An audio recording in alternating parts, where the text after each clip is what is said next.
White Teachers, Diverse Classrooms was originally a book, and we intended it to reach teachers at all grades and levels, including college and teacher preparation. We hoped especially to reach those who think we are already covering true multicultural education in our schools, to show them that we have a lot of work to do. You'll hear from students, parents, and teachers about building relationships and connecting with students as individuals, about the impact of having high expectations for all students, and about the concept of cultural competence and what that entails. Also, you'll learn about an understanding or beginning to understand and unravel the effects of whiteness and white privilege. And finally, related to understanding whiteness is a section on self-knowledge and self-reflection. There are two other ideas that continually recur throughout this video and in the additional materials. They involve the importance of connecting to families and communities, and also the importance of creating curriculum that integrates students' culture and lives into classroom activities.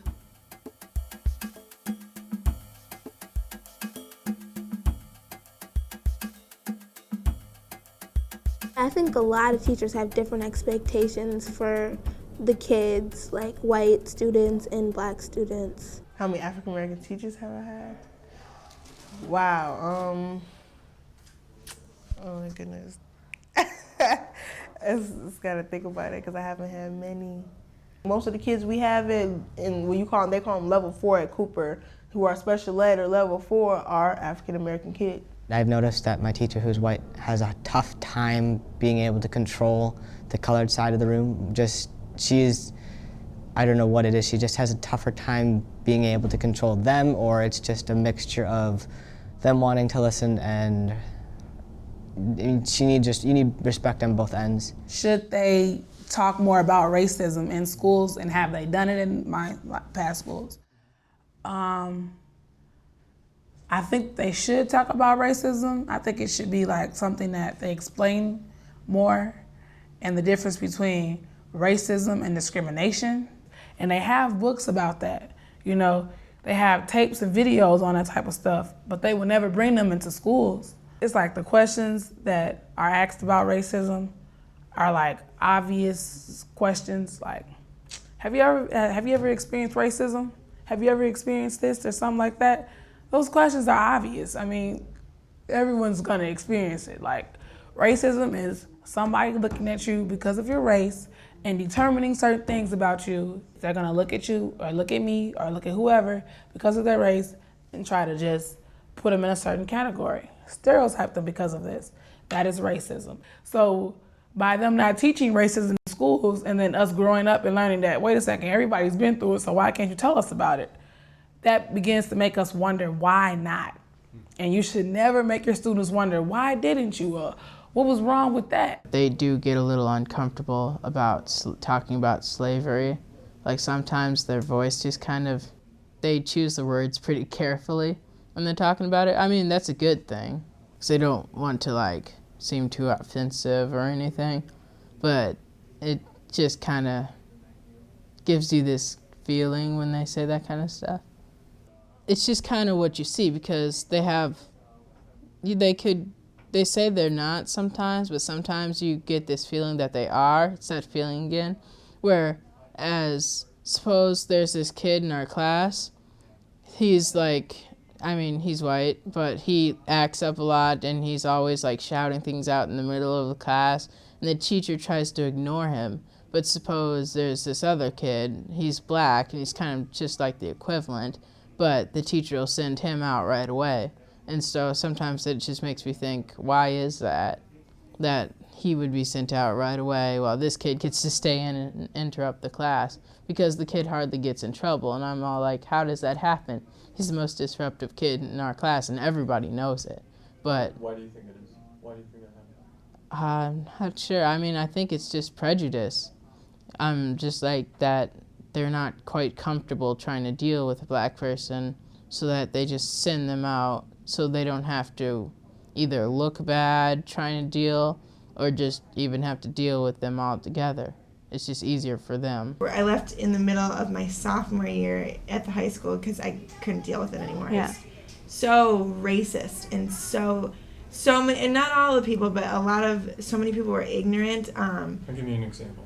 We have a 10% Somali population in Eden Prairie. They have really, really great affordable housing. So you have a huge Somali population. It's larger than the black kids, larger than Asian kids, larger than any other minority. And they treated those students so poorly. The white students did. I mean, it'd be anything from like go back to Africa or you smile, like just harassing people like something out of a movie. It was just ridiculous. Like I remember one girl like even said to me, she's like, "Oh, I'm not racist or anything, but I just really don't like the Somalians."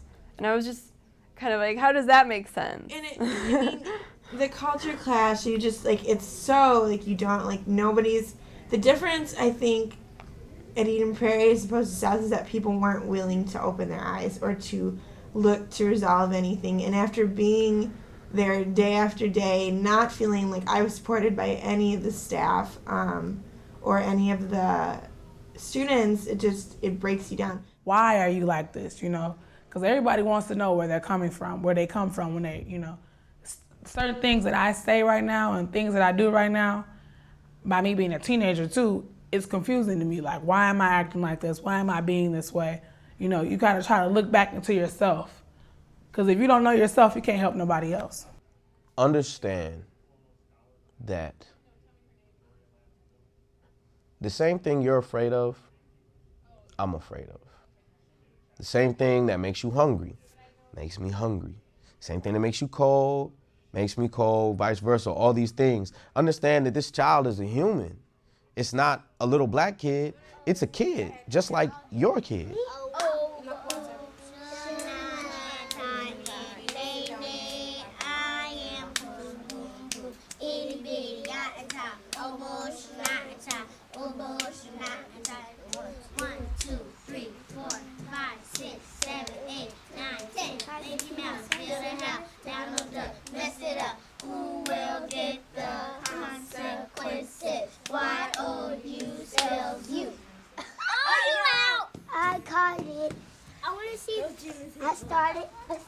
I'm Julie Landsman. And I'm Chance Lewis. And we are the co-editors of White Teachers, Diverse Classrooms.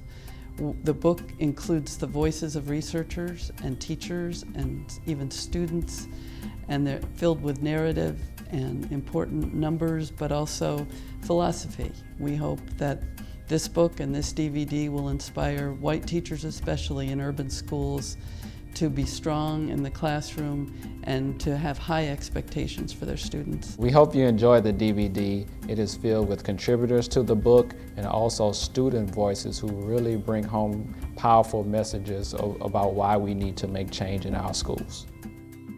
How to build relationships with students, I think that is the most important aspect of being a good teacher. Building relationships with students is what will allow you to be successful as a teacher and what will allow the students to be successful as learners.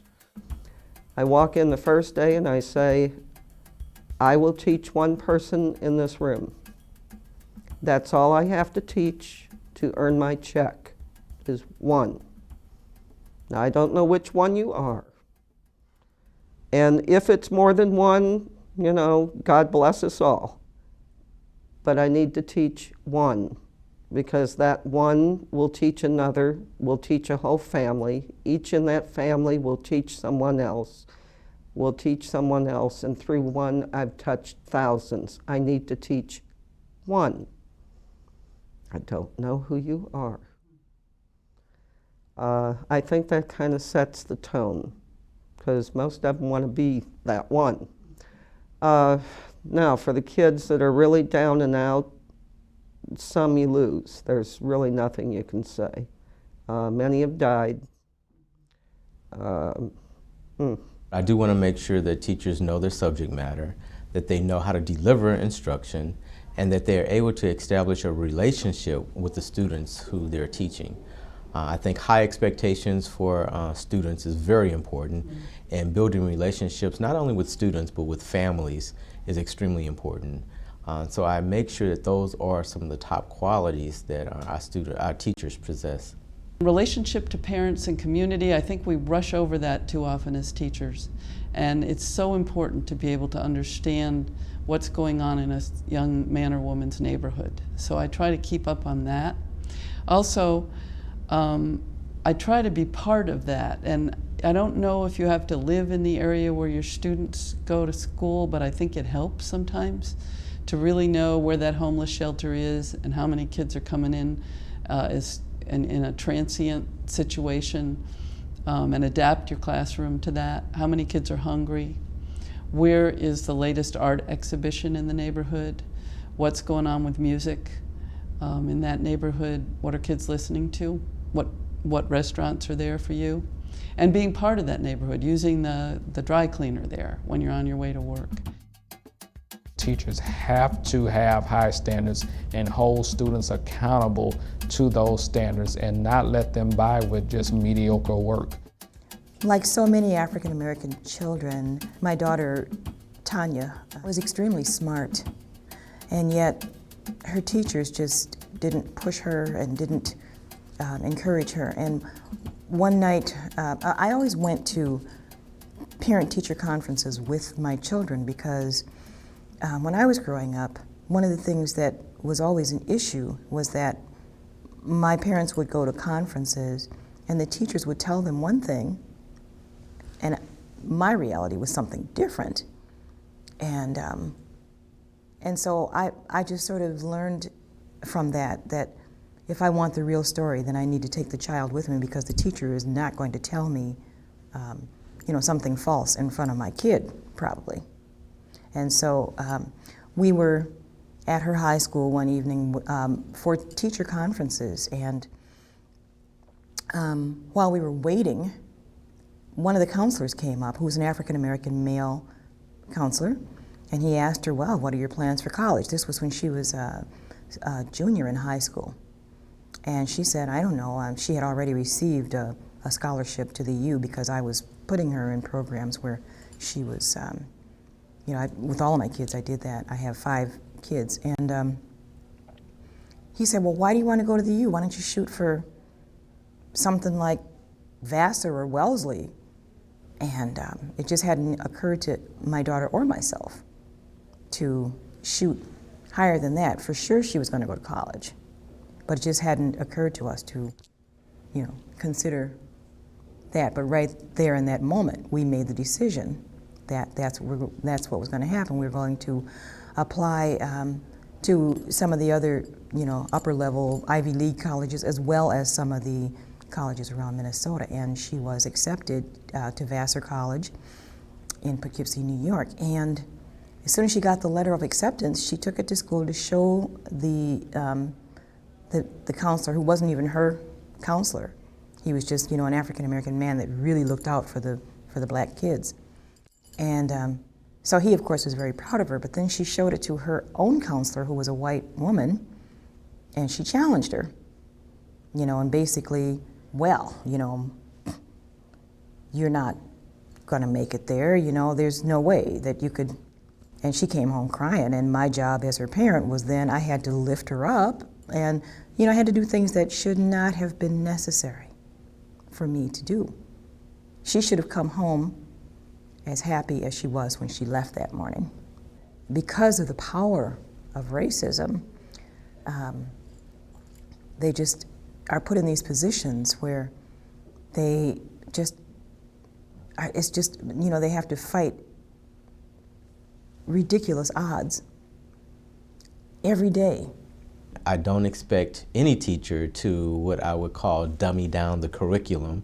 Of course, we look at different strategies of how we can get you to reach a particular goal, but never will we lower the standards of any classroom to say, well, because you are reading at a lower level than average 9th, 10th, or 11th grader, that we should change our method in terms of our standard for the classroom. But better yet, how can we get you up to the level where you're supposed to be, and not even up to the level, exceed the level. And so we have many teachers who think out of the box in terms of curriculum, how to engage students, how to motivate students, and have been very successful in doing so.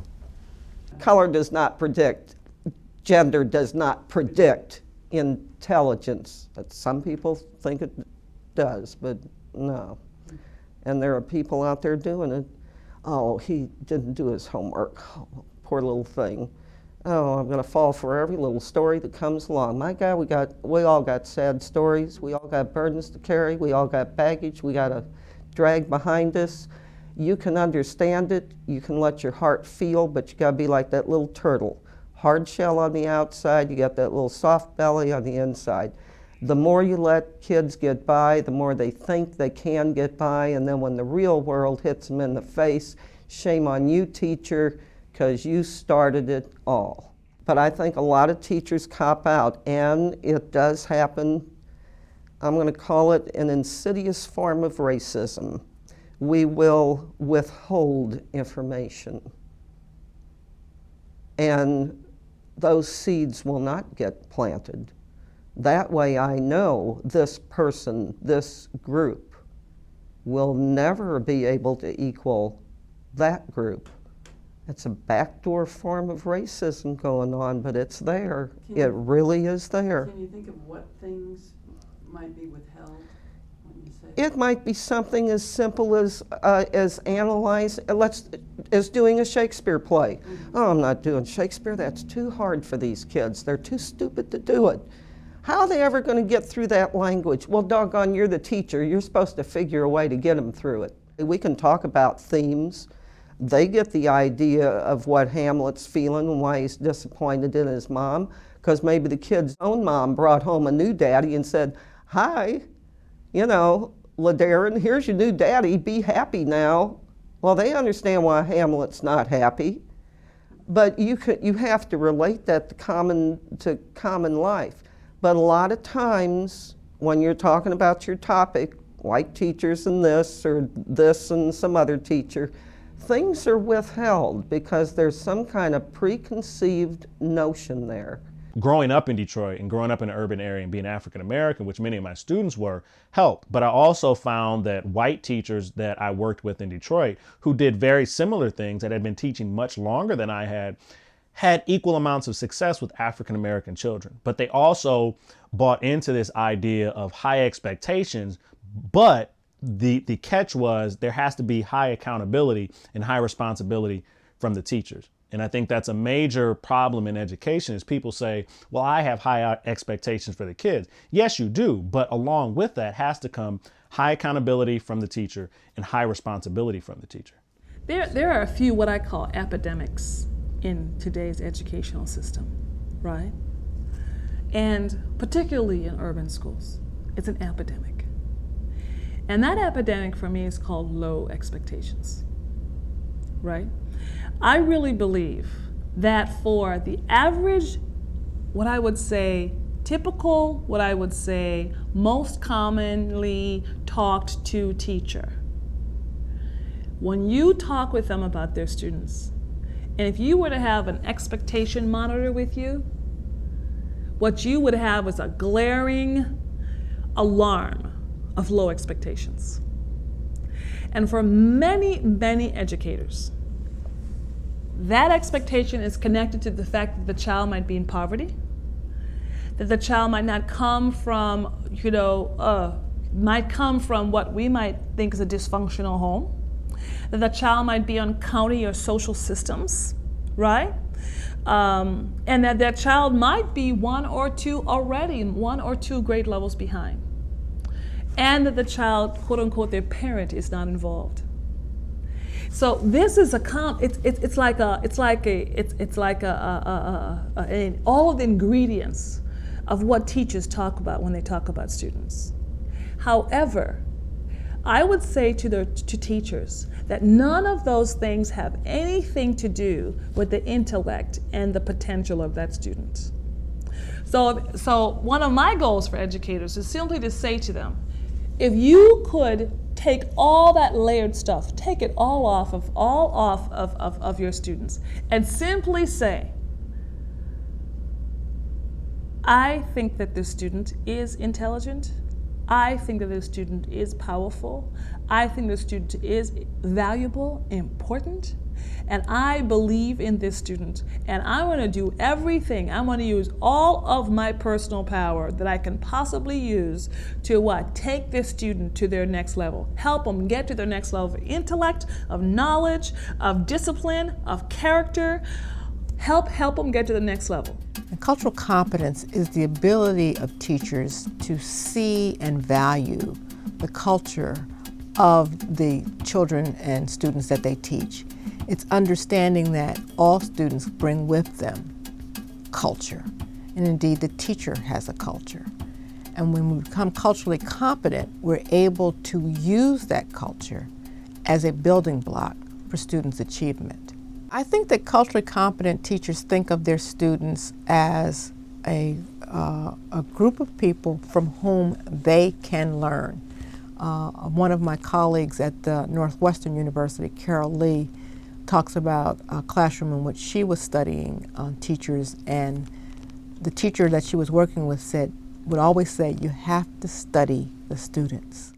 And that's what culturally competent teachers do. They don't presume that just because a student is of a particular race or ethnicity, that they already know what that student is like, even if that race or ethnicity is exactly the same as theirs.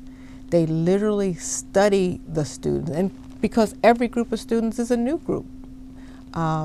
They look for cues, they look for indicators from the students as to how best to meet their needs. I think that the main differences in races are just culture, and it's a clear cultural difference. White folks and black folks are different, period. We operate differently culturally. You know, I guess I shouldn't say we're different, period, but culturally we're very different. And what goes on in the white community, pointing fingers in people's face and stuff like that might be fine, but you don't point a finger in a black kid's face. It's a confrontation immediately. Teachers don't know that, you know. You take your hat off, like, what? You pointing at me? Like, it's an immediate, and a lot of times kids, it might not even boil down to the finger pointing, but, you know, if you're raised in an urban environment, like, you have to know how to survive so you're not backing down quick. So every little thing becomes a power struggle. Every little thing becomes an issue. And when you're dealing with people who live in communities that are powerless, the kids need to feel empowered some way. So if it just means that I pissed the teacher off today, I won. Today, you know, today I was powerful. Mr. So-and-so or Miss So-and-so is pissed off, and I did that, you know. I think people don't want to be honest because they feel that they're tearing them down, but it affirms their life experience. You already know. If you're poor, you know you're poor, you know. Don't tell me, like, you know, don't ask me about Thanksgiving if you know that my family probably can't afford, you know, have a nice Thanksgiving, you know what I mean? If you know that my family's poor and Thanksgiving might not be that great, you know, that doesn't necessarily feel good, you know, so they might, you know, but you have to affirm, just affirm them. You already know. You already know you're poor. You already know your neighborhood has this reputation. Acknowledge it, you know, and it'll go a long way, even in terms of just earning trust and respect, because that'll make you stand out as a teacher, because I guarantee every other teacher is not doing that, you know? So just something as simple as when a kid says, my neighborhood's bad, instead of saying like, no, it's not, or letting it slide or whatever, you know, finding a way to talk about it. You know, it's not about evil people meeting in the teacher's lounge saying, how can we pound these students of color? But it is happening anyway. You know, do we deal with this in an authentic way, or do we take the easy way out? And I think too often, as is the privilege of whiteness, we choose to take the easy way out. And what does it mean for students of color who might be experiencing discrimination in different ways in their lives to then walk into a classroom, and regardless of my intentions or how good my heart is, my whiteness will still impact those students. And so I think I also need to work on developing an understanding of that beyond just sort of learning about different cultures. If I mess up on something, if I screw up, nobody is going to say, well, look at what all white people do. You know, see what I mean about the white people. So it's that sort of benefit of the doubt. It's the privilege to have access and opportunity based partially on the fact that a lot of people who are, for instance, running schools, upper-level administrators tend to be white, and that, so me being white might just actually give me an extra sort of in there. And it's really interesting, even in terms of doing multicultural work, that I will often have people say to me that they want to bring me in because I'm white, because they think I won't be as intimidating to other white people. So even in doing anti-racist work in education, there is still this aspect of white privilege there. I can actually be more successful doing anti-racist work in education because I'm white. So I think it's being conscious of that and being conscious of, even if I'm not somebody who's going out burning crosses or who's purposefully separating my students by race or tracking by race, that I still represent something to a lot of my students of color that has been so oppressive to them their whole lives, that I need to have an understanding of that in order to sort of understand where my students are coming from and my relationship with them. Many years ago, my whiteness was brought to my attention through students who told me that I was white and that I didn't understand their perspective. And I started to do what I just said. I happened to be reading some books. I was specifically reading Lisa Delpit's book, Other People's Children, and it talked about how culture is different for African Americans, whites, etc., and language, and how we use the power of our voice even within the classroom. And I happened to be teaching with an African American woman at the time on the same team. I said to her, I think you can say things to the students and they'll listen to you differently than if I had said the exact same words. And she said, no, I don't think that's true. I disagree. I said, okay. I kind of went back to my trying to self-reflect and figure it out, what's happening, and trying to gain back or understand what the students needed so that I could really reach them and communicate with them. And she came back to me probably about a week later and said, you know that thing you said to me about how the students, black students, would listen to me differently than you? I asked them. And I said, really? What'd they say? She said, it's true. They said, yeah, we'll listen to you differently. You're black, like us. And I said, oh, like, I almost felt better. Like, oh, yes, see what I'm reading and thinking about and seeing in my experience. It's not just all in my head. It's true. So what that actually forced me to do was look at how did she talk to the students? How did she relate to the students? And how could I use that in my own teaching? At the beginning, way back when you went to the computer lab, how did you break down the work? You just said, go for it? Yeah. Then that's what you write. And it can be just as simple as directives, sit down, rather than in the middle class, upper class white culture, it's, could you please sit down? So even learning how to even say simple statements so that students listen to you differently, that's how now it's just become part of my teaching style without me thinking about it, but it was something that I did learn along the way. If you don't like kids, if you're not patient, get out of the business. It's a journey, and it's a long, hard journey. It takes many hours, and it's one that you have to stay the course. And if you're not willing to stay the course, if you're not willing to take the challenges with the highlights, then this isn't a job for anybody to be in administration. I often think that a leader is in the back when things are going well, but stands out front when things are not going well, and tries to orchestrate how to get things better. When I was coming through school, one quote that I remember hearing from Dr. Benjamin Mays that I try to implement in our students and our teachers is, above your head I hold a crown, I challenge you to grow to wear.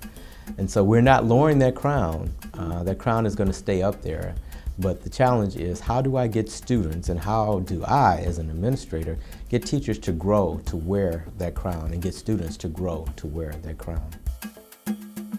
The last one, and the most important one for me over the last 5 years, 10 years, has been to reflect on what it means to be white as a teacher in front of a classroom in Minneapolis schools or any city school system, where most of my students, 75 to 80% of them by the time I finished teaching, were not of the same culture that I was, were not of the same skin color.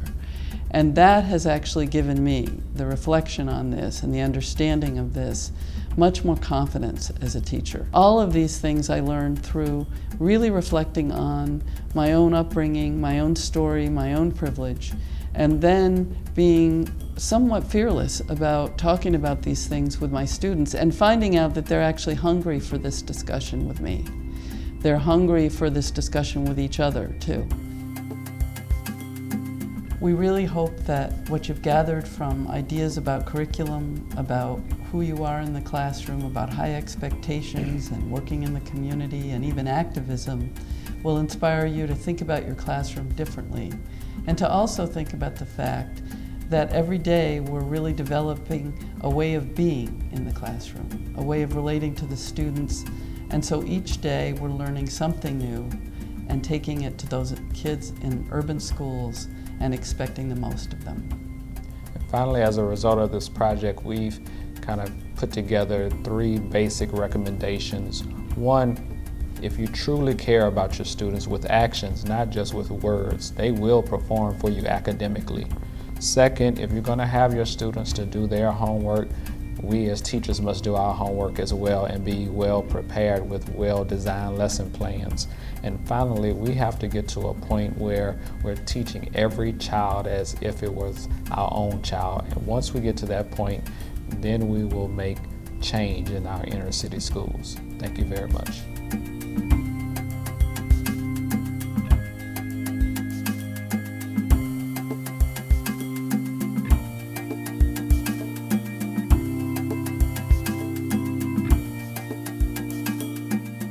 The kids are perfectly suited. They have to live here every day, and you have to teach them the skills to be able to cope, and not only cope, but at some point hopefully transcend and change the environment that they live in, you know? But first step is understanding that. Here's why. Now that you know why, what can we do about it?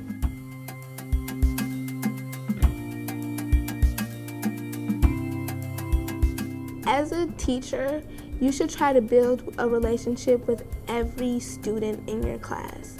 You shouldn't just look at a kid and like, oh, well, they look like they're not gonna try to do anything, so I'm not gonna try to waste my time on them. And my favorite teacher, Ms. Wilson, she said to me, if you're a teacher and you go home and you think like, man, my kids really got it and I tried my hardest for each and every one of them to learn, then you're a real teacher. It's possible to treat all your students equally. You just have to find it in yourself to do it. You have to think like, I'm gonna do this for every kid, because you have to put that hope in the child that they can do it, and you have to help them. Yeah.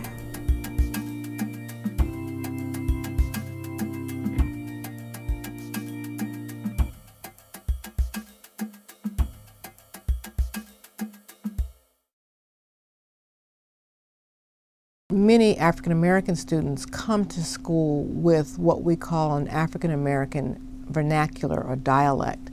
The tendency for most teachers is to disparage it and say, you cannot speak that way. What we're actually signaling to kids when we say that is that what they have is of no value.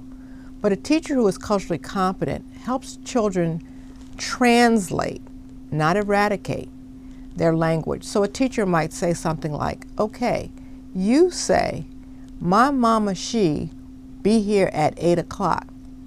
A translation to an American edited version of that would be, my mother will be here at 8 o'clock. The meaning is the same.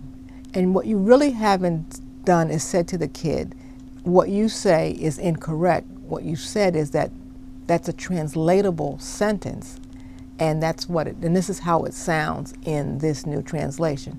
However, there are actually instances where you want kids to hold on to that African American vernacular. If they're reading the poetry of Paul Laurence Dunbar, they're going to read something like The Creation, which has vernacular. Or if they're going to be reading certain texts, reading Langston Hughes, he does use vernacular. And then for just sort of instrumental purposes, you want kids to be able to talk to other kids and have friendships and be able to develop relationships. So that language that they start with is a language that they are going to communicate in. We all have what I would call informal languages, and we don't want to single out one group of kids and say you may not use your informal language. One of the teachers talked about having a Halloween party, and she said, I brought in enough food for all of the kids to enjoy the treats. And she said, I passed out all the treats, and no sooner than I passed out all the treats, kids were asking for more. And I kept thinking they couldn't possibly need more. I gave plenty of treats. She said, what I didn't know at that time is that a part of their value system was you bag up your treats so that you take them home to share them with siblings and other family members. So she said, I learned pretty quickly what you do is you actually give out sort of half of the treats, and you say to the kids, this is the amount of treats that you can have to take home. And she said they all bag them up, and then she says, now I'm passing out your treats. And she said, but I had to learn that. I could have rejected it and thought, well, I'm not giving these kids anything else. But what I learned from them is that sharing with family members is really an important aspect of the value system from which they were coming. She says, that was really perfect for me to learn, because I learned that family mattered so much that even when you're at school, you got to remember who's at home. I think that culturally competent teachers think of their students as a group of people from whom they can learn. One of my colleagues at the Northwestern University, Carol Lee, talks about a classroom in which she was studying teachers, and the teacher that she was working with would always say, you have to study the students. And that's what culturally competent teachers do. They don't presume that just because a student is of a particular race or ethnicity, that they already know what that student is like, even if that race or ethnicity is exactly the same as theirs. They literally study the students, and because every group of students is a new group. They look for cues, they look for indicators from the students as to how best to meet their needs. That's part of that cultural competence. I think a lot of times teachers are overwhelmed when you say cultural competence, because they'll say, well, I have students from Somalia, I have students from Mexico, I talk about studying the students. What about, how would a competent teacher think about their students' potential? Okay. I mean, one of the mysteries, how do we start to think about kids' potential? The 11th grader who walks in with the hat on backwards and the looks like the next rapper, or the 5th grader who comes in threadbare and poor. How do we think about their potential? Who do we think these youngsters are going to be? It turns out most of us are pretty poor judges of that. So a culturally competent teacher knows there's no point in making an assumption. I always say to my own students, do you actually think that Martin Luther King's 4th grade teacher said, oh my goodness, Martin Luther King Jr. is here? She probably said, this is Reverend King's son. I guess I have to work with him, but, these preachers' kids are maybe a pain in the neck. That's a very human response to have. But it was Martin Luther King. But you can't know. So you don't know where the next cure for cancer is coming from. You don't know where Bill Gates is sitting. You have no idea where Toni Morrison is. You don't have any clue that Cesar Chavez is sitting there ready to, at some point in his life, lead farm workers. So you have to teach as if they're in that classroom. They're there somewhere. That's what you see among culturally competent teachers, this pushing and stretching of kids because they have no way of knowing, you know, where the next genius resides. One of the teachers in my study had a wonderful sign outside her door, and it said, "Quiet, geniuses at work." So she had this visible symbol that she shared with the school community, but with her own students about who she thought they were. She was constantly telling them how smart they were. Even when they were struggling, she would say, "Okay, but you're smart." The other thing that you often see among culturally competent teachers is their understanding that there's probably more expertise distributed in the classroom than there is within any one person. So much of their work is work that helps kids collaborate and become more interdependent to work with each other. There's an interesting discourse that is going on about kids who come to school not ready for school. I probably am one of those people who falls on the fringe of the discourse, because I actually think if you're 5, you ought to be able to come to school. I don't think you need to have a whole lot of stuff. I think you actually should have the right to begin. So what does beginning mean for me? It means that you pretty much are 5 years old and you can make it to the bathroom 3 out of 5 times. I don't even want you to be able to make it all the time.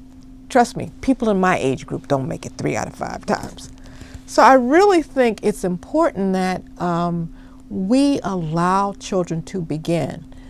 There is a frightening pattern that is starting to happen in American education that suggests that if children don't come to school already knowing how to read, that they get treated like they have no right to be taught. That's wrong. 5-year-olds know a lot of stuff. How do I know they know a lot of stuff? Because they almost all come to us with a whole language that they learned without us. They've probably been competent at every single thing they've tried. They learned to walk. No one said, "Oh boy, well you fell. You didn't meet that standard. You can't proceed in walking." They just kept at it until they got good at it. They learned to talk. They make new sentences every day. There's a lot of stuff that they already have. And they have a right to begin. And beginning means learning new things, building off whatever they came with, and having the privilege of being in a classroom with a teacher who believes no matter where they started, they have a right to proceed along with other 5-year-olds. So I'm not as concerned with what they don't have.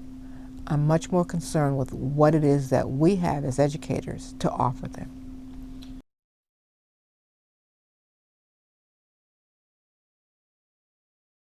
One day I was talking to a kindergarten teacher, veteran kindergarten teacher, and she said, "Well, how about if your students adopted my students?" This was 6th graders by that time. "And your students taught your curriculum, whatever you're trying to teach them, they teach it to my students."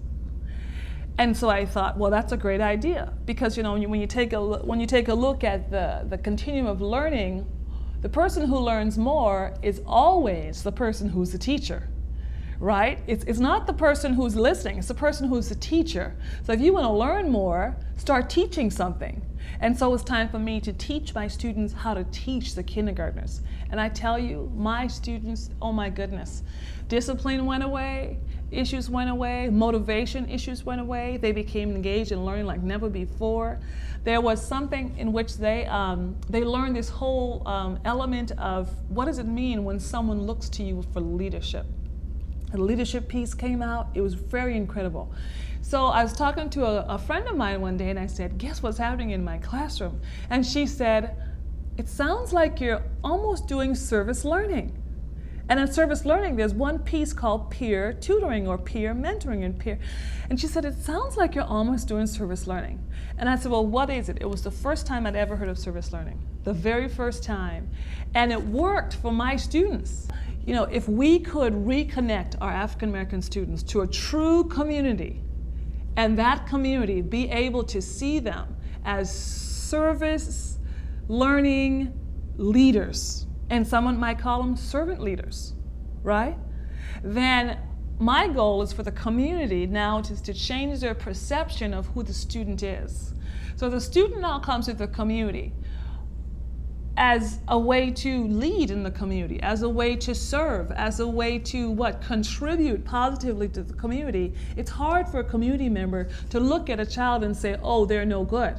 They can't do that anymore because the perception begins to change. So that's why I think service learning is critical for urban students. It's critical for African American students because there is, and in the African American community traditionally, there's this need for collectivism. There's this need for community because the African American community is based in a tradition and a history of community.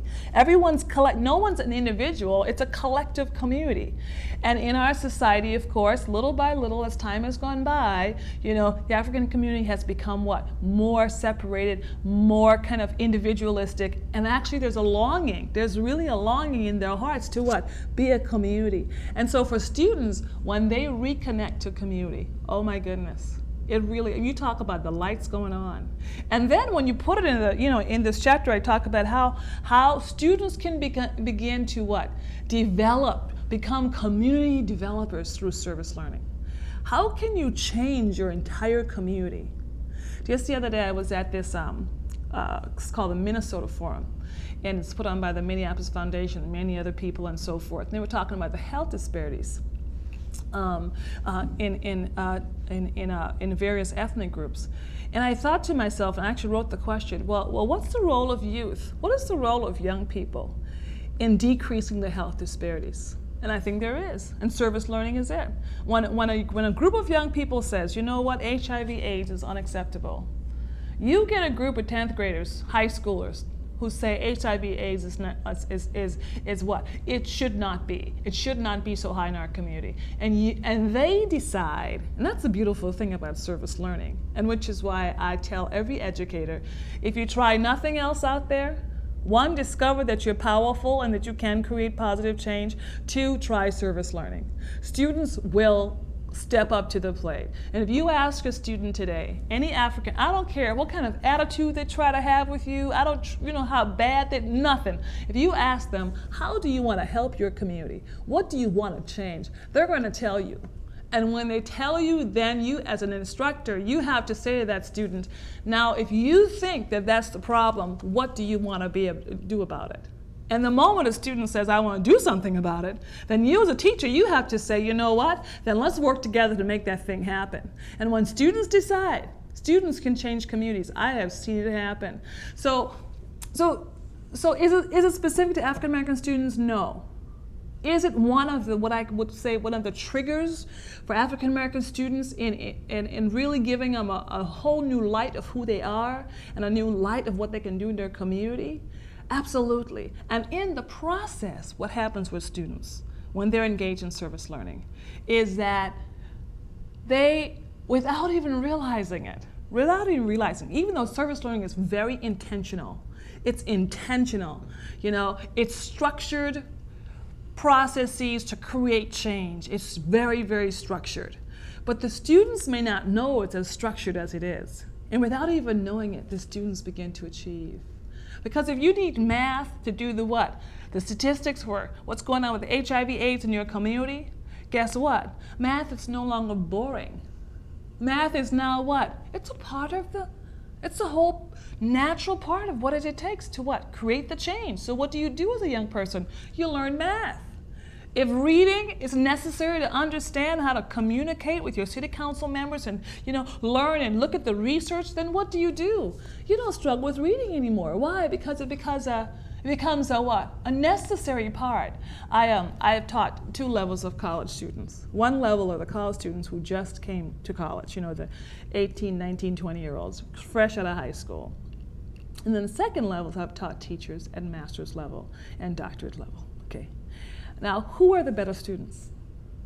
Who are the better students? Of course, they're the adult students for their work and for their masters. Do you know why? It's because they have a need to know. And when you have a need to know something, because if you finish that class and you do well, what do you? You get a raise, you get a lane change, you know, you get a certain license, you get to change your status in life, your profession, so you have a need to know. Service learning gives students a need to know.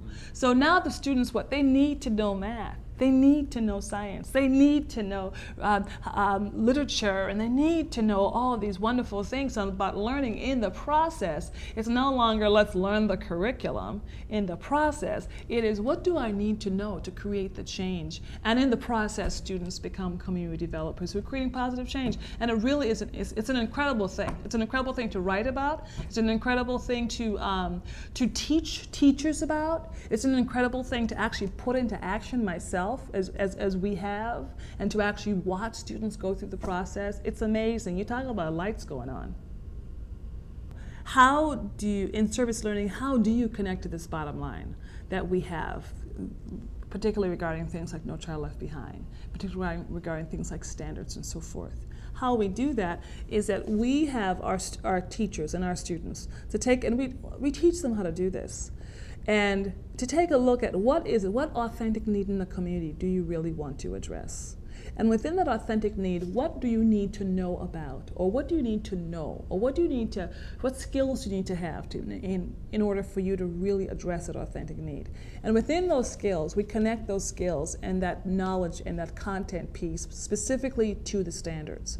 And we take a look at their standards and say, you have to know how to do this, this, this. And so within this project, then this might be the math component, and here's what it would fit. And this might be the English component, and here's how it would work. And this might be the social studies. And in service learning, one of the beautiful parts about it is that it truly is interdisciplinary, right? It's not one thing. To solve an authentic community need, if you're going to go after HIV, AIDS in African American communities, you cannot just study science. Right? It's about sociology, it's about politics, it's about math, it's about reading. It's all about those things. And so the students become multi-dimensional in how they think about, and multidisciplined in how they think about the work. And in the process then, what we say to teachers is take a look at what your students need to know, and then connect them to the standards and say, oh, this meets this, this meets that, this meets that. So then you give your students a context for being able to master those things that they'll need to know on standardized tests, those things they need to know to meet the basic standards. Is there anything bad about service learning? Anything bad about service learning? Any problems with it? Sure. What? But it's really not a problem. It's an opportunity for the educational system. And with service learning, probably the greatest challenge is for educators to start. That's the greatest challenge, because amidst the standards, amidst this whole kind of testing mania that we are currently in this country, the whole notion that you are going to provide another way for students to think about and learn about, that teachers may have to learn about themselves to teach that way. For many teachers, it's just a matter of starting. Service learning, the other thing that's challenging about service learning too, is service learning, it's not linear. And I don't know why we think that in our educational process that learning is linear. Learning is not linear. Your brain is not linear. Your brain is forever moving here and moving there and moving here. So every time you meet someone or you experience something, you're connecting in a different way. And that's the way, because we're creative, innovative beings. We're supposed to learn that way. Service learning is the same way. So it's not a neat structure and process, whereas you say, do this and then do this, then do this. No, things happen. Students are always learning something new. They're always trying something new. They're always asking a new question, which is one of the lovely things about service learning is students really do learn how to ask critical questions, and they learn how to think critically. But in that process, every time a student asks a question, that means that you go almost back to the beginning again, to like, oh my goodness, did we think about that, or did we think about that? So in a way, it's kind of like it's like a lovely kind of sort of chaos at sometimes, and to some teachers that's a little bit nerve-wracking, because they want it, they want linear, neat, and it's not. But at the same time, it's really where the real learning, happens, when students have to sort it out and think it out. But is there a service learning cycle? Sure there is. Is there a process? Sure there is. And the biggest really challenge for teachers is simply getting started. And once they get started, they never turn back.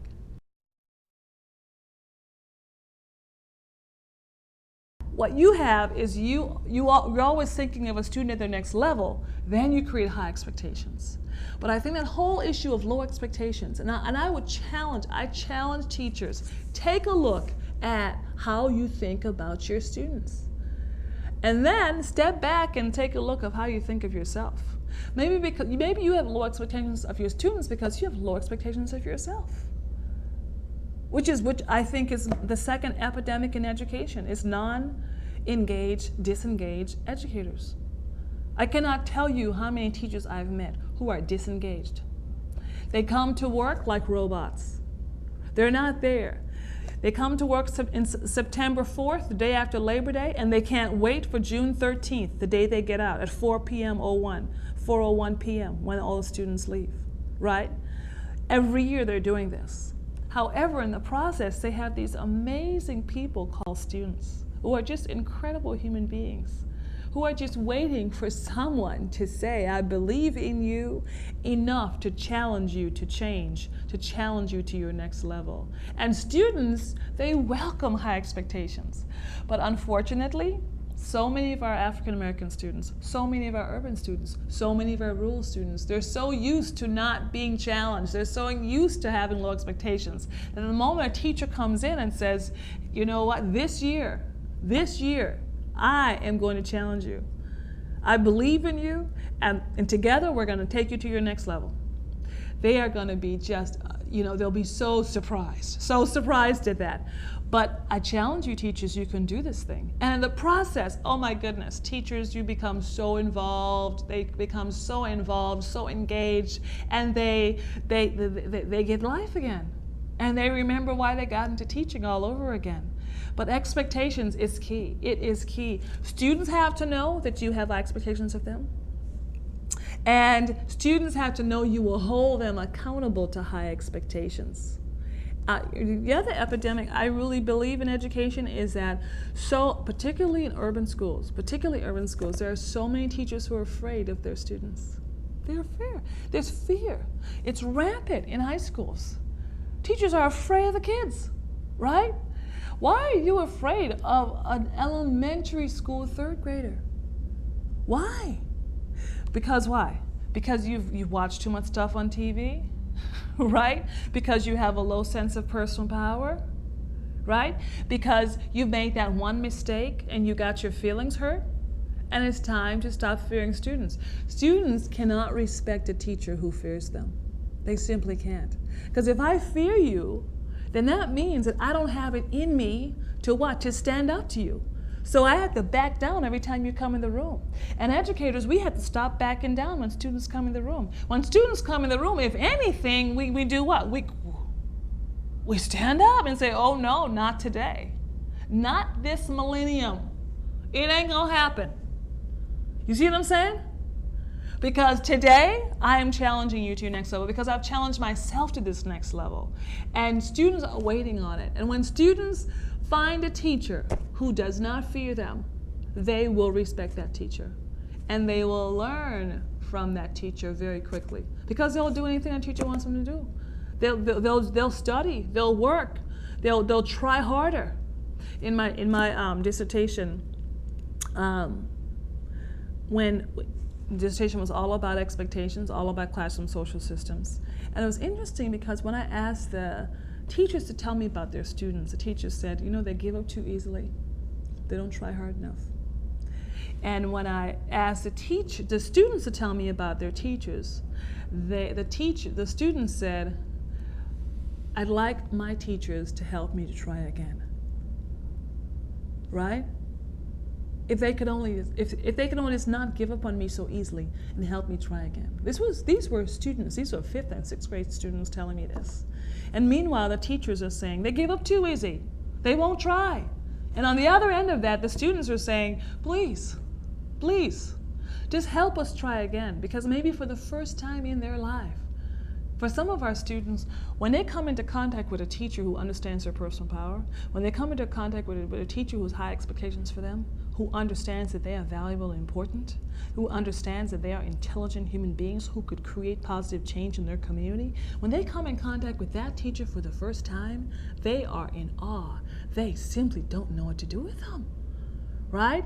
And they begin to respect that teacher, and they will do anything for that teacher. Anything. They'll learn, they'll study, they'll get their act together, they'll do it when they come in contact with that kind of teacher. But until they do, what do? They continue in their same old patterns.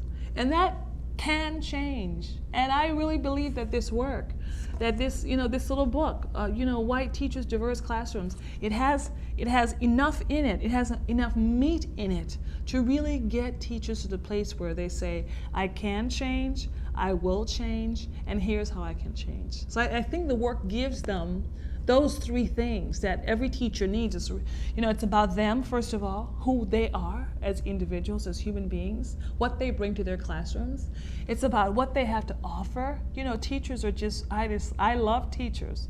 I'm in this work because I love them. The students create everything. I only added one thing, and that was Bart Simpson. And I said, you may not act like Bart Simpson. And why is that for me? Because I really believe that Bart Simpson and The Simpsons have been one specific way that has disintegrated families. They have taught families it is okay to be disrespectful, it's okay to be rude, it is okay for children to talk to their parents any kind of way, and for me that's unacceptable. And I said, we may not act like Bart Simpson. However, for me, that was saying a lot. When I said Bart Simpson, I was saying to my students, there's a whole lot I will not put up with in this classroom. And my students knew that. But when my students created their own community system, I expected them to hold each other accountable to that community system. And I refused to back down from it. Now, did some of the students think I was mean? Sure. Did some of the parents thought I was too strict? Sure. About 6 months into the year, were they come January, were they so thankful I was their student's teacher? Oh, absolutely.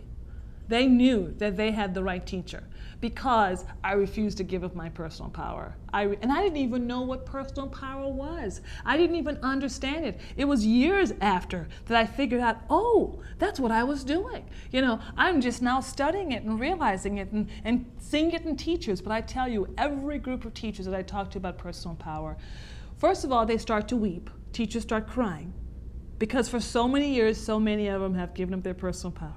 And then they get this sense of, they get like revived. Like, oh my goodness, okay, you can go back. You can grow your personal power again. You can go back to your classroom. You can regain it. Take back your power from your students.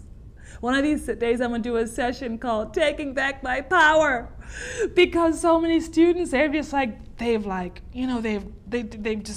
consumed the power of their teachers, and that's not the way it's supposed to be. Teachers are very powerful, and they need to show that they're powerful. And I'm not talking egotistical junk. I'm not talking that at all. I'm talking about the kind of power where you say, you know what, I know why I'm here, and I know what I'm here to do, and I know that there are some things for you to get to your next level that are unacceptable, and I'm not going to let it happen here. And what happens to students is that students see that and their respect level rises for you. They see you as a person of integrity and character. And I can tell you, students are looking for powerful people. We wonder how come, so many of our urban students, they go to gangs. Do you know why? Because children look for powerful people. Why are we such a media mania society?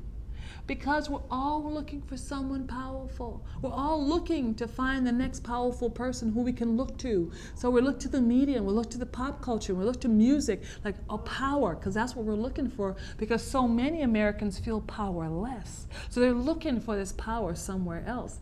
And what I have to say to teachers really in this chapter on personal power is that you don't have to look any further. You already have it. And the wonderful thing about that is that when you discover personal power, it doesn't matter if you're a white teacher in an urban school. So your color doesn't have an issue anymore, right? Students forget that you're white. And they just start working with you because what they really wanted to know is that you're powerful. And when you start giving up who you are, you can't be powerful anymore. Yeah, your students know that.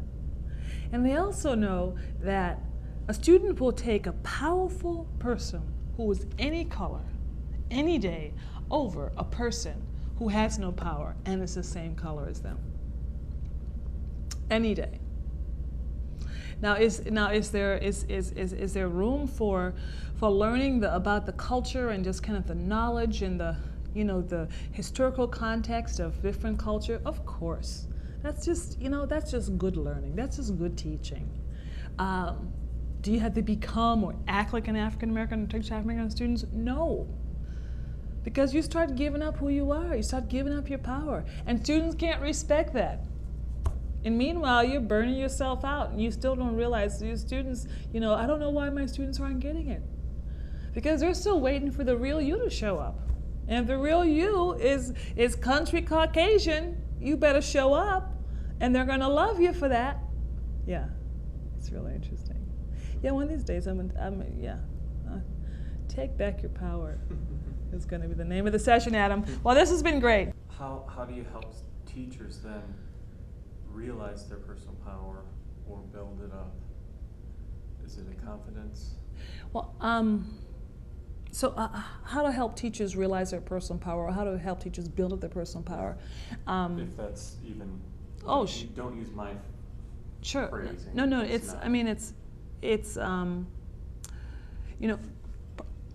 Personal power it's like at the core. It's like at the soul of the spirit of teachers, right? And so many teachers they've never understood that they have personal power. It's like a brand new thing to them. They don't even understand that they have personal power. So the first thing that I do for teachers is simply declare and let them know that they are powerful, that they do have personal power. And the second thing is, what do they do with their power, right? And what does it look like? What does your power even look like? How does it show itself up in a classroom? How do your students know you're powerful? And then I think the second piece is then, when you understand your personal power, what are you going to do with that personal power? And that worked for me. And of course, I use a kind of a power continuum that I write about quite a bit. It's called The Power of People. 4 kinds of people can change your life. And those 4 kinds of people, very powerful people, are adders, subtractors, multipliers, and dividers. So then you take a look at how you're using your power, because everyone uses power. And in your classrooms, when you walk into your classroom, you walk in as a powerful person. Now, if you decide to give your power up to your students, then your students can only become subtractors to you. Your students can never be an adder to you if you give up your power. You can't. So the moment you give up your power to your students, what? They're the ones that they're the ones that are at a disservice, because a student cannot learn from a powerless teacher. They just cannot. And so in the process, you as the teacher, you become powerless, you become hopeless, you become disengaged, and the students in the process fail. And why do they fail? Because a teacher has given up their power. Now, as a teacher, to take a look at who are you being, how are you really using your power? And I encourage teachers to, use your power to add to yourself. How are you adding to yourself? How do you add to your life? How do you add to your students' life? Do you know one of the greatest ways to add to your students' life is to have high expectations for them? One of the greatest ways to add to your students' life is to not back down from them, is to refuse to give in to them. You're actually adding, because you're adding to their character, to their integrity. You're adding to them in so many ways. Now, when you give up your power to your students, what you're doing is, first of all, you're telling your students that you really don't care enough about them to what? To stand up, to have the confidence and the courage to stay in there. Because it takes that level of confidence and courage to stay in there in urban schools. It is not easy. It is not la la land, right? It is hardcore work. And unless you have some level of conviction about who you are and why you are, your students will take your power like it is a piece of candy. They'll just come and take it from you, right? And when you refuse to give that power up, when you refuse to give away your ability to make decisions in your classroom, there are some things that you just simply need to make a decision about in your classroom. There are some things that you need to say, this is unacceptable. In my classroom as a sixth grade teacher, of course, I had a community collaborative process.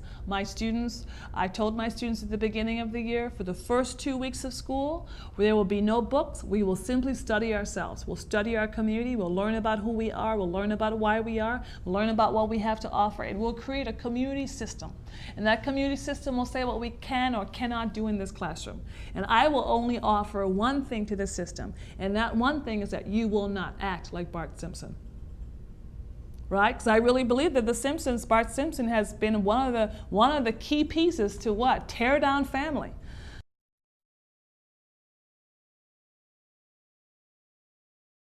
There are 6 real categories of ways of thinking and considering teaching students that really are the ways I try to break up how I reflect on being a teacher in an urban school. One is curriculum and how I interweave all kinds of history and literature into the curriculum instead of set aside weeks for certain minorities and certain cultures. And also the next category is pedagogy and how I relate to kids. Am I there in the morning for them? Am I there after school for them? Do I really believe and have high expectations for all students? And that third one is actually high expectations in itself, because that requires a whole way of almost rethinking how I was brought up, how my impulses are often as a white person, how I was taught. So high expectations gets a category all to itself. Relationship to parents and community, I think we rush over that too often as teachers. And it's so important to be able to understand what's going on in a young man or woman's neighborhood. So I try to keep up on that. Also, I try to be part of that. And I don't know if you have to live in the area where your students go to school, but I think it helps sometimes to really know where that homeless shelter is and how many kids are coming in in a transient situation, and adapt your classroom to that. How many kids are hungry? Where is the latest art exhibition in the neighborhood? What's going on with music in that neighborhood? What are kids listening to? What restaurants are there for you? And being part of that neighborhood, using the dry cleaner there when you're on your way to work. But the last one, and the most important one for me over the last 5 years, 10 years, has been to reflect on what it means to be white as a teacher in front of a classroom in Minneapolis schools or any city school system, where most of my students, 75 to 80% of them by the time I finished teaching, were not of the same culture that I was, were not of the same skin color. And that has actually given me the reflection on this and the understanding of this much more confidence as a teacher, because I'm not afraid of discussions of this very fact. I'm not afraid to ask for information from students when they come in with new terms for things, for instance. I think my father taught me how to say the N-word when I was 4 years old, and I was devastated to learn from someone when I was that same age that it hurt her feelings. And that created a kind of gulf that a woman named Tandeyaka talks about in her book, Learning to be White. And that gulf is between my father and myself, because he told me something that hurt someone I cared about. And so I think as white people, if we can begin to kind of mine our own stories and our own narratives and our own experiences to get at the way we relate to our students, the way we might react in almost a knee-jerk way to something that happens, to something someone says. We may turn to the black students in class, as one teacher did when she asked simple questions, and turn to the white students when she asked complex questions. And what does that mean, that low expectation? And do we do that unconsciously? All of these things I learned through really reflecting on my own upbringing, my own story, my own privilege, and then being somewhat fearless about talking about these things with my students and finding out that they're actually hungry for this discussion with me. They're hungry for this discussion with each other too. And that for so long I was uncomfortable around this. And once it opened up, I actually became more confident and more comfortable.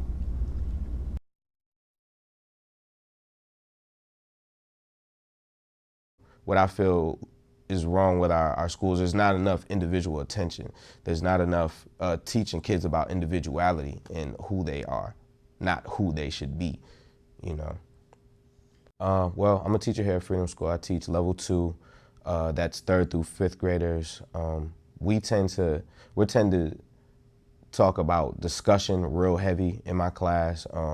There's been a lot of murders in Minneapolis this summer, so a lot of books that were scheduled to read, some of them we didn't read. You know, I felt it was very important to try and teach my kids how to survive, try and teach my kids how to take care of themselves, not in a manner to be grown-ups, but in a manner to be 11, 12-year-olds and understand their responsibilities to respect people and to think before they act now, and to learn how to be quiet and learn when it's time to talk, and to think before they talk, you know, and then think again about the consequences. My big thing is really consequences, repercussions, not in all a negative way, but also in a positive way. There are positive consequences and repercussions. So I'm really just trying to get them to understand themselves and spend more time with themselves and what's important to them and the things that they need to do in society, in home, and individually. And then somebody will raise their hand and say, I'm a daughter or I'm a son, you know, and then I ask them again. Like, I tend not to tell my kids things unless it's like, you know, detrimental to their health. I tend to ask them a lot of questions and lead them to their own answer, because I feel like we don't let our children talk enough. They don't get to express themselves enough. Everybody's always telling them to shut up or be quiet or go in the room, or what they have to say is not important. You know, wisdom has very little to do sometimes with age. It depends upon what you've gone through. And some 8-year-olds can tell you something that you've never heard in your life because you haven't been through that. Now, with it's a double whammy, because with age comes wisdom. But let's not forget that, you know, when you're fresh and you're new, you have different perspectives on life. So kids need to be listened to, and also kids need to be listened to because they may have a perspective on life that's wrong. You know, I've heard a lot of people say, especially in the Black culture, I don't have to answer you, you're a kid. And the kid's asking questions that they may not want to answer. I don't have to answer you, kid, I'm a grown-up. No, you do have to answer that kid. What if the wrong person tells them the answer? What if somebody who doesn't care about them and loves them tells them an answer? Somebody that they look up to, you know, that's not necessarily the best person for them to look up to, and they tell them the answer. What do you do then? And you just pass them by. You never know when you're going to get another opportunity to enlighten someone, let alone a kid, because they grow up so fast. Why am I in here? You know, and I figured it out. And I was like, wow, they put me in a slow class for no reason. I've always been at least a B student, always. So I told my mother, she got me out of the class. Last day in school, it was Miss Starkweather. Miss Starkweather. She was my teacher. She sat me down after everybody left. She made me stay after. She sat me down, sat in front of me, and I got a C on a paper. She sat me down and she said, you will be nothing more than a janitor. You will be nothing more than a C student. You will never go to college. Immediately, I started crying. And I can't remember the rest of the stuff she was saying because I was just like screaming because she hurt my feelings so bad. And I just couldn't believe it. You know, and like, I never did anything. Like, I know people say that they didn't do anything, but I was never that type of kid. I wanted to learn. Like, even to this day, like, I had to go back and relearn my times tables, because I remember the times when we had times tables and they would make me go sit in the office. There were times when when we talked about in history class, social studies, when we talked about the period with slavery, they made me go help the lunch lady. I didn't go over that time. I remember seeing it in the book, Troubled Times Ahead, and waiting. I wanted to get to that part because there were nothing but Black people in those pages. They probably didn't even go over that stuff. You know, they made me go sit in they made me go help the lunch lady. Like, there were a lot of things that happened in North Dakota that I just chalk it up to ignorance. And I've never been arrested. I've never been in a gang. I don't have any kids.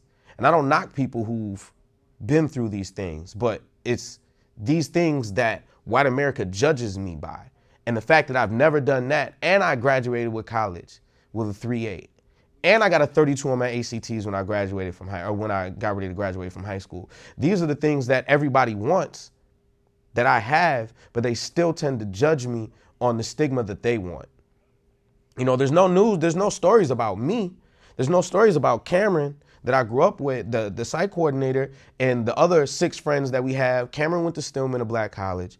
I went to Clark. We have 2 friends that went to Howard, another one that went to FAMU, and another one that went to school here. We went to the U. And we grew up all our life. We met each other in Richard R. Green. We grew up all our life together. They don't have stories about that. You know, they don't have stories about brothers like me and Cameron that do those things and then come back to the community. And same for the rest of the brothers that I just mentioned, Daniel, Ben, Matthew. When you're truly an individual and you're truly comfortable with who you are, there's no level. You know, there's no up or down, there's no left or right, it's formless, it's you. You know, there's no, I need to be a better Dominique. You understand that I'm the best Dominique that I can be at this moment in time. You know, and I'm working towards this, that, and the third, my goals. But to truly be an individual, you understand who you are and where you want to go. So there's no up or down, there's just life.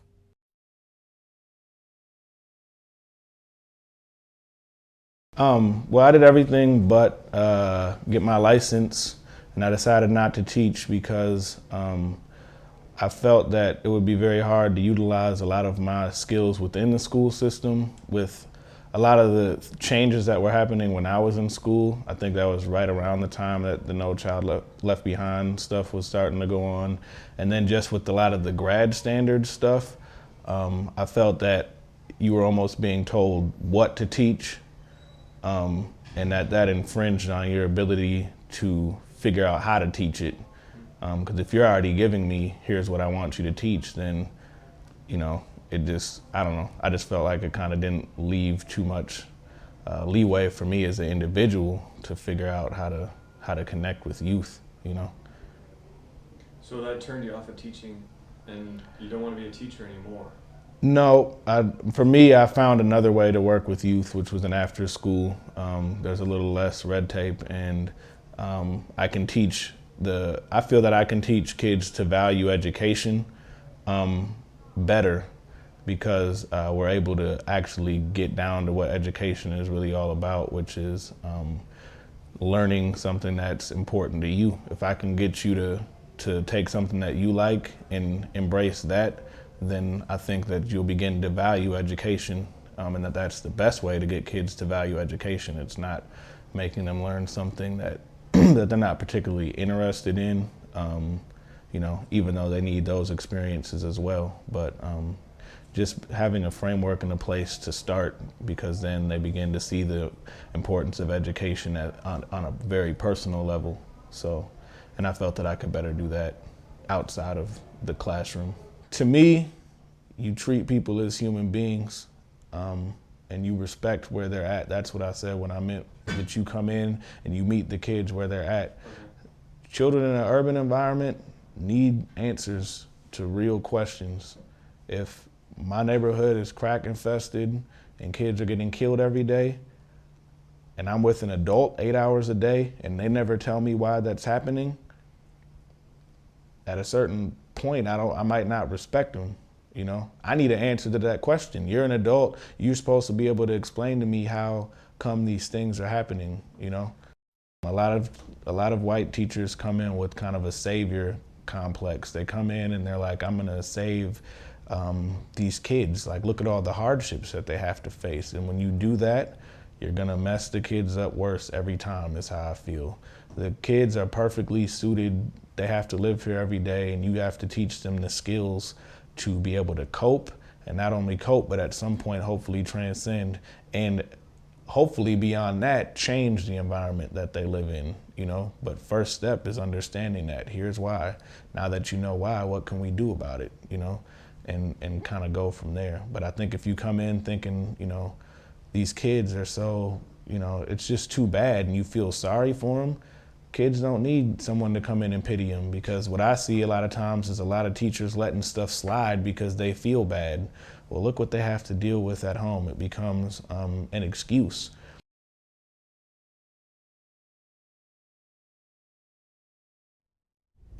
As we continue on our journey, one thing we have to do is move beyond the point of the problems. Everybody talks about the problems and they've been well documented, but we want to really move to a point of solutions now. So as a result of this particular project, we've come up with 5 possible solutions for white teachers in urban classrooms.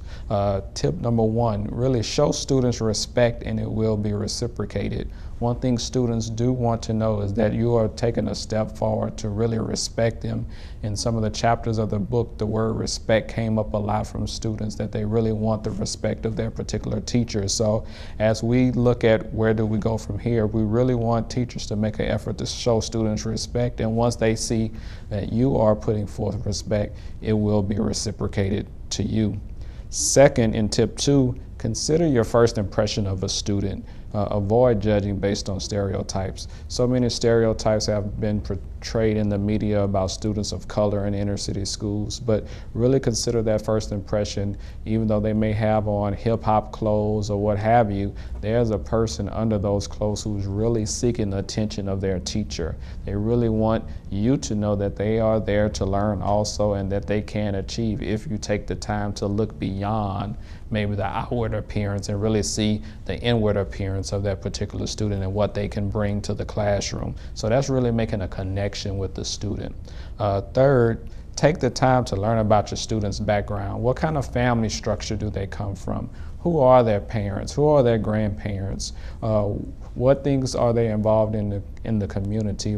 By doing this particular item, this promotes cultural understanding, which when it gets to a point where the student may not be acting correctly in the class, you know who you can talk to because you've taken the time to build a cultural understanding of the student's family background and who they can talk to, who are the key players in their particular lives. So by doing this, this brings about a cultural understanding of how you can work with this particular student.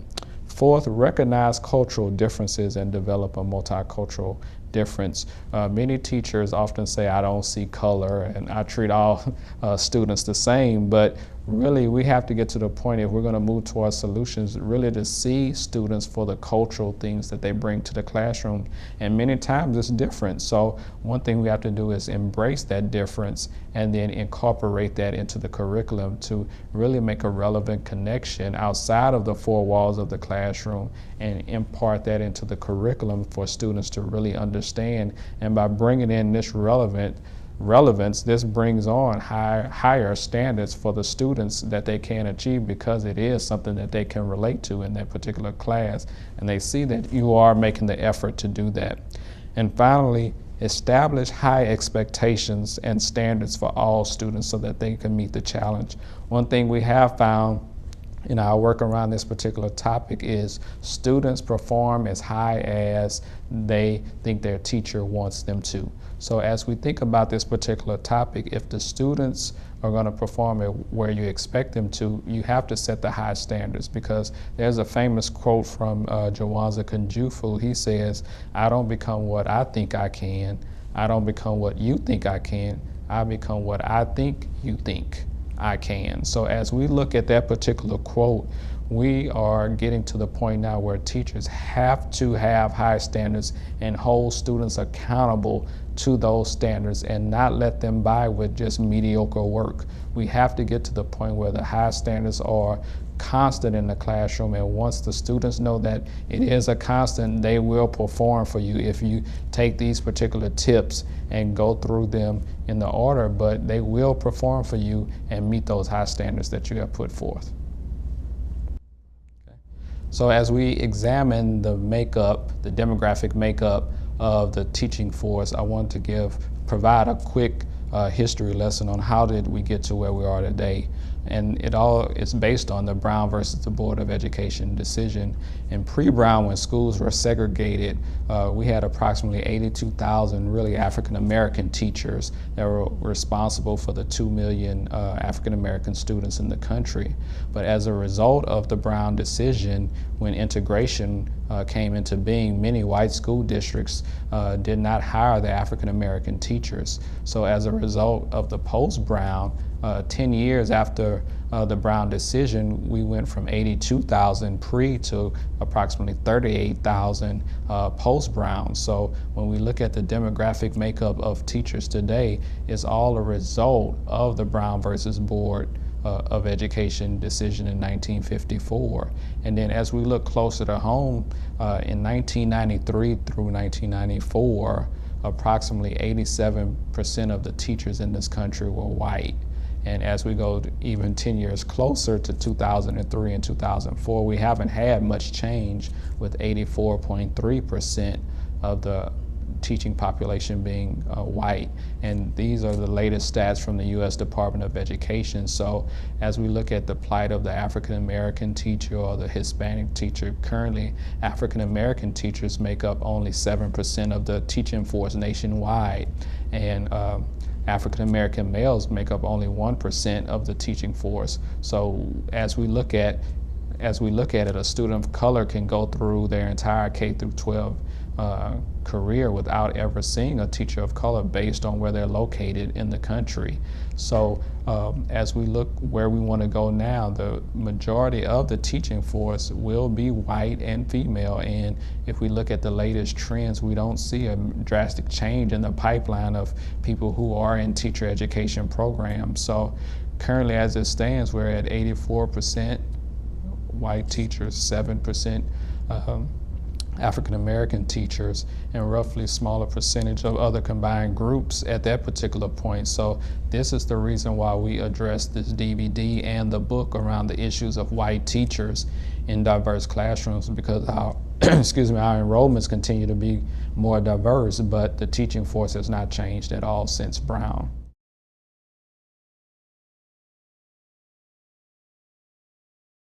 You can't build individual relationships amidst 25 kids. And I think that that is a challenge for teachers, because you're not taught how to build relationships with kids. You're taught how to manage a classroom and work with a group of 25 kids. And yes, there is a slight mention in teacher education of, well, they're all individuals. But very rarely does anyone say, how do you connect with them as individuals? And to do that in a classroom, again, you have to find time to go to lunch with the kids. Go sit down in the cafeteria, okay? Invite kids up. And I would do this often as a classroom teacher in Detroit, where I'd invite students into the building early in the morning. And we wouldn't talk about school. We wouldn't talk about homework. I wouldn't bother them with, did you do your homework last night? We would watch the news. And we talked about the value of watching the news. And we would build relationships around my own interest in politics and world issues.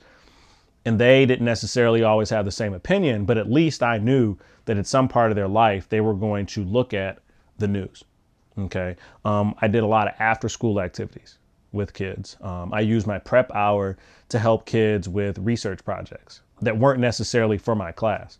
And that helped build a relationship, because they saw that I cared about them much more than just in math or science, which is what I taught, but in social studies or English class or language arts. You know, if they had a journalism class, we talked about that. And many of the students that I worked with in an effort to build that relationship, all the activities I did with them tied together. You can't build relationships with kids around environmental science issues when you take them to a lake 5 miles north, because environmental science happens everywhere. It happens in North Minneapolis. It happens on the west side of Detroit. It happens on the south side of Chicago. And it may be different than going up to see a crystal clear lake, but there's still environmental issues in urban areas. Okay. And so for me, that was one of the ways that I used to build relationships in science, because I connected environmental science to what they saw in their community. We talked about trash.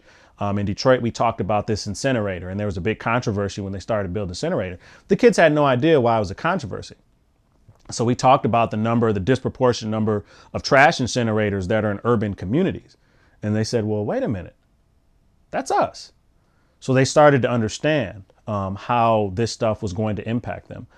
So in that context, it doesn't matter whether you're a white teacher, black teacher, Latino teacher working with African-American kids, as long as you have some context to their lives. And as long as you're able to say, hey, I know that these are issues in your community. Let's talk about it. How do you feel about it? one of the things that we did in environmental science in my classroom in Detroit, because Detroit sits right off the Detroit River, too often when we start talking about pollution, they would talk about pollution in the Great Lakes. But students didn't understand that much of the pollution came, because of the ecological system and the water system and the waterways in Detroit, everything was connected. Okay. And so I was able to tie a lot of the environmental issues into the history of the city of Detroit because of the auto industry. And so most of the African Americans early on in Detroit came from the South so that they could have a better life and work in the auto plants. And so many of the kids would say, hey, my grandfather worked in the auto plant, or my great grandfather, my parents right now work in the auto plants.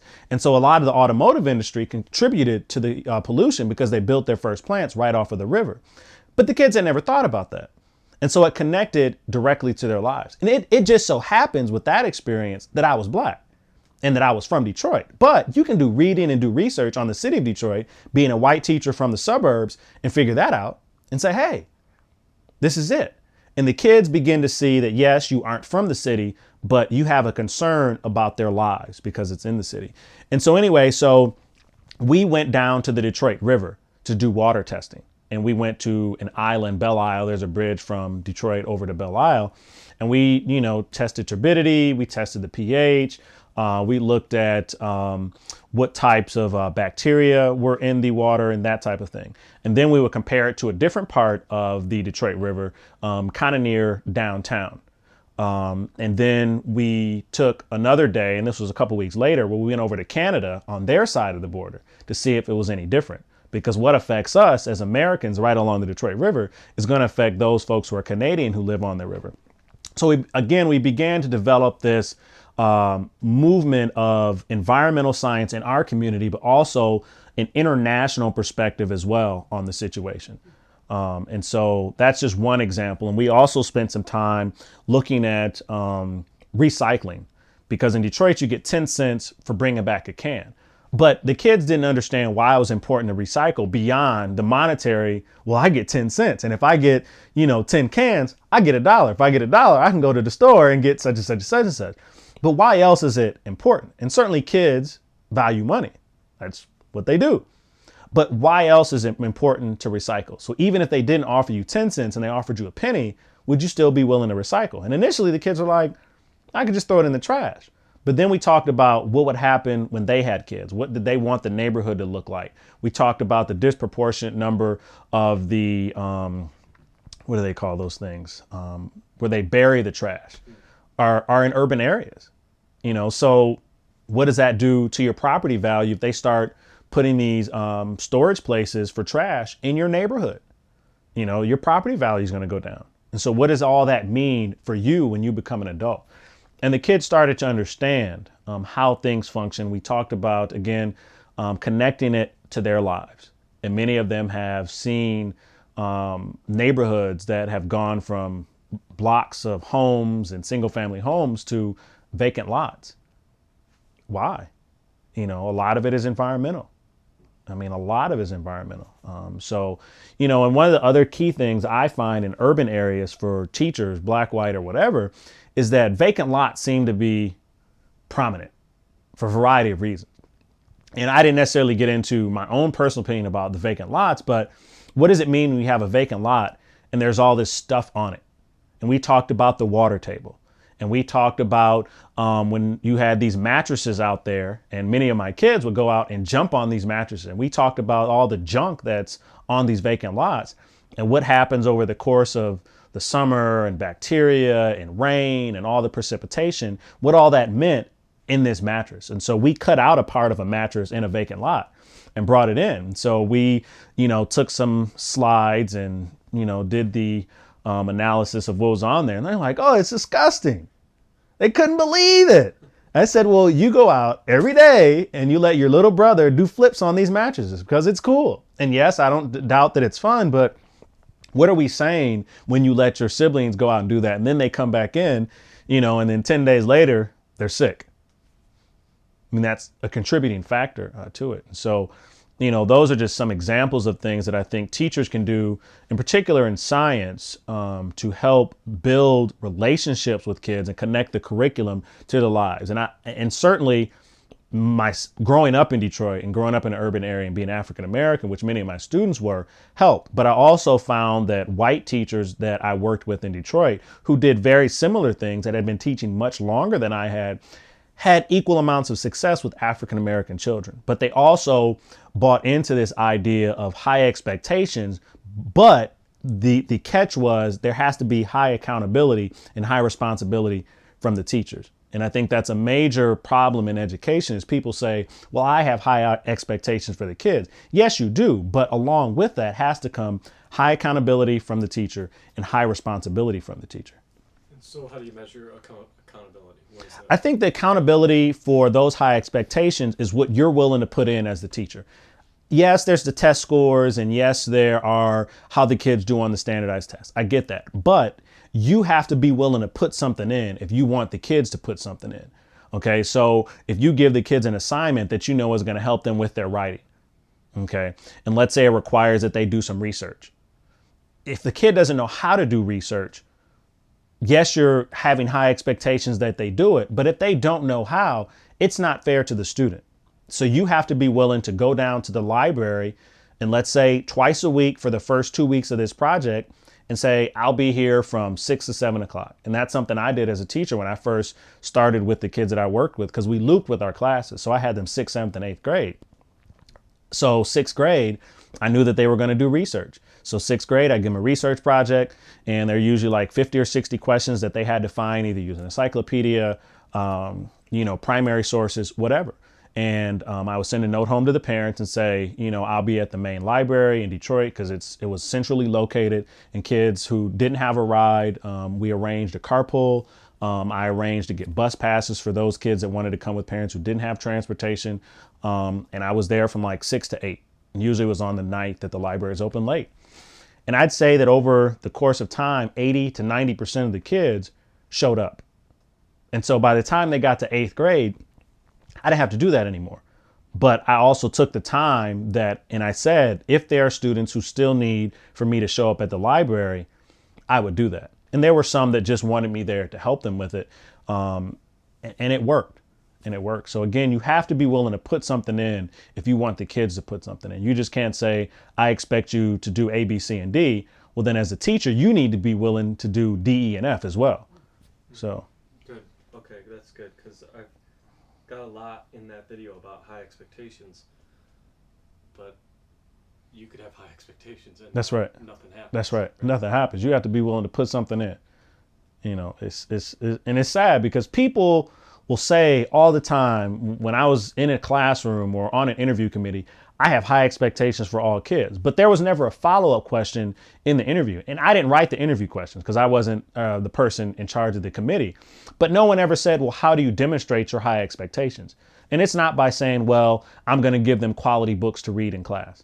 Yeah, that's important, but what are you willing to put in? What part of your own self are you willing to invest in those high expectations? Your time, your own money, your own resources. Are you willing to bring in your own laptop so kids can work on science fair projects? And when I was in Detroit, we had about 30 to 40 students enter the Metro Detroit Science and Engineering Fair.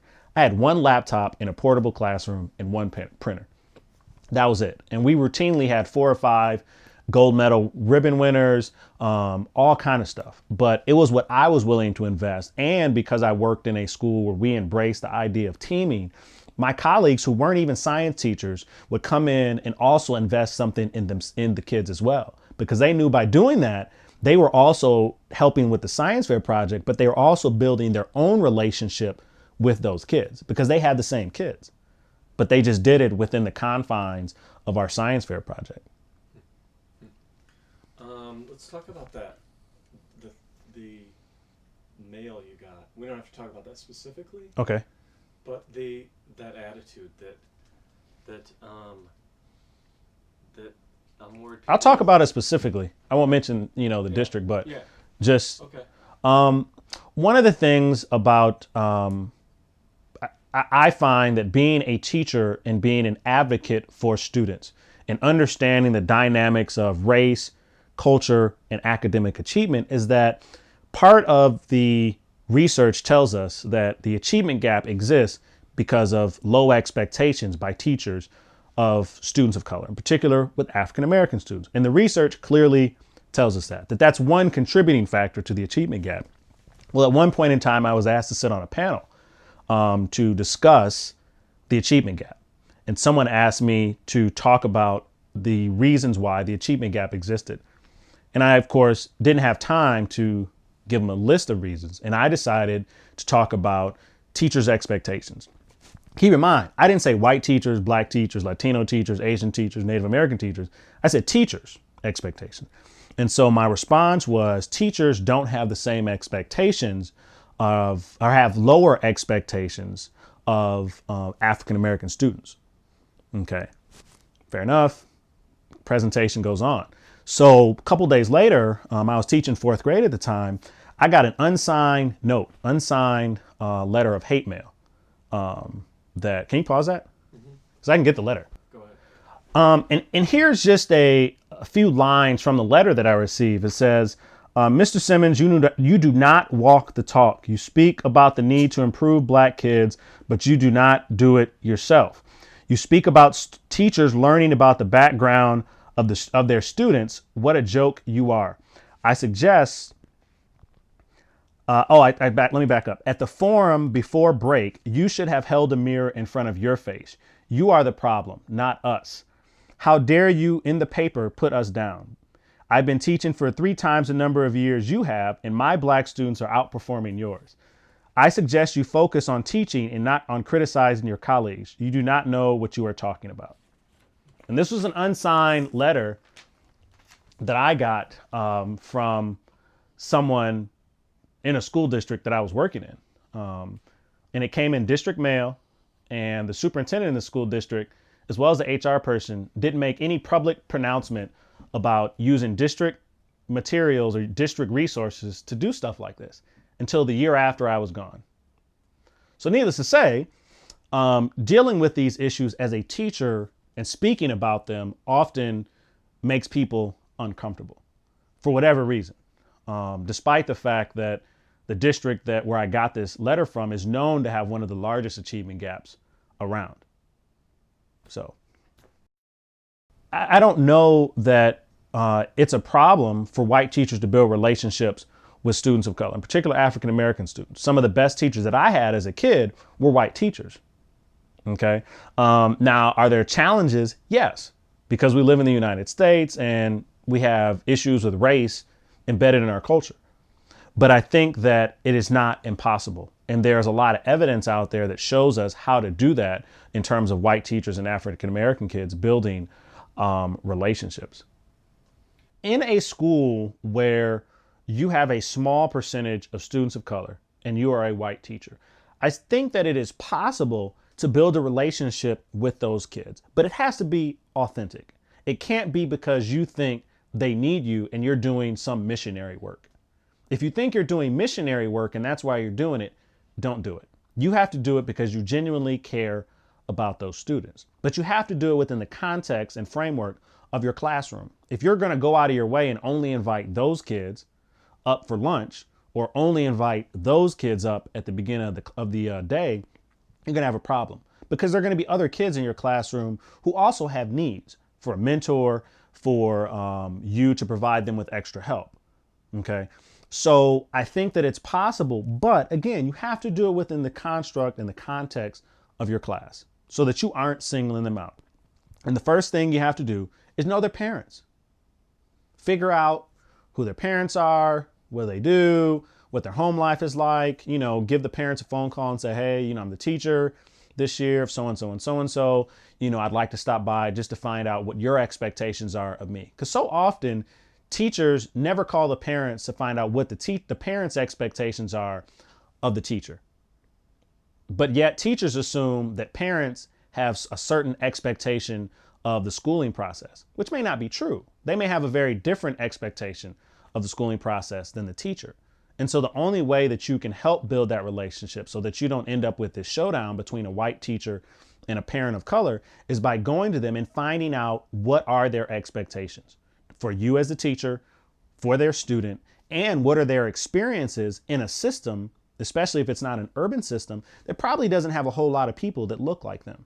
And it may be a good experience, it may be a bad experience. So that way, as a white teacher, when you get ready to have that showdown with what you may perceive, well, they're only saying this to me because I'm white, when in fact, it might be true. But not necessarily because you're white, but because they've had negative experiences with white teachers who have had low expectations of their child.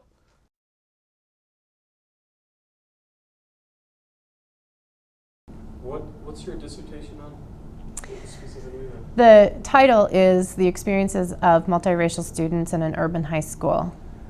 And I interviewed 10 biracial students over 18 years old about their experiences during school. And so my focus was specifically about not necessarily identity, but how did school make them feel about being biracial. And I found that there definitely are some things that schools can do to be more supportive of and responding to the identity of biracial students. And one is at an institutional level, the forms that we have created say pick one race or check other. And the response of biracial students is, my identity is two races or more. And I can't pick one because then that's saying one is more important than another. And therefore, at an institutional level, we are racist because we're telling students that you need to pick a race. And there is kind of a slowness to change that because schools are funded according to the number of students of color we have. And so if we now allow two races to be checked, it changes those numbers. So we'd rather have the students choose black over black and white because that means we'll be funded differently.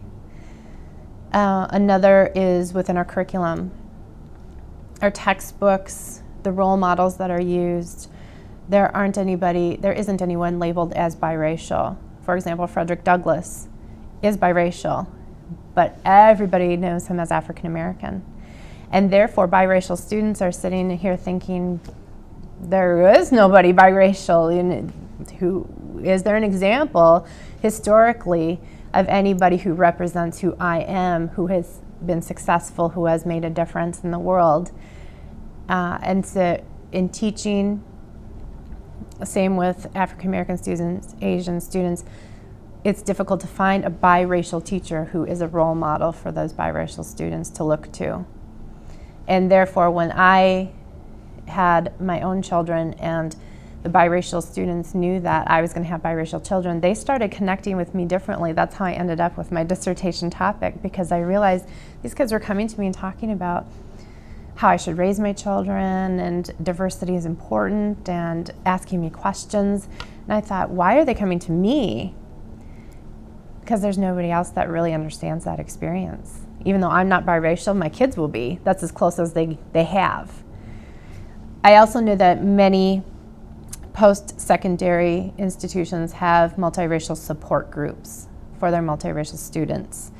And that is one thing that could be implemented into schools, K through 12, but especially high school, because in my research and then of course in identity development, we know that about 9th grade is a real crisis point for all students going through identity, but especially if you're trying to figure out what race you are, and all these people are telling you what race you are. Here, check one race. Your peers are saying, are you gonna act white or are you gonna act black? Because you gotta choose, you can't be both.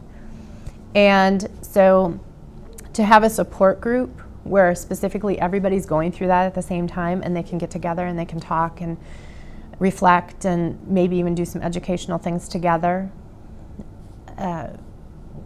that is what multiracial students say that they would like.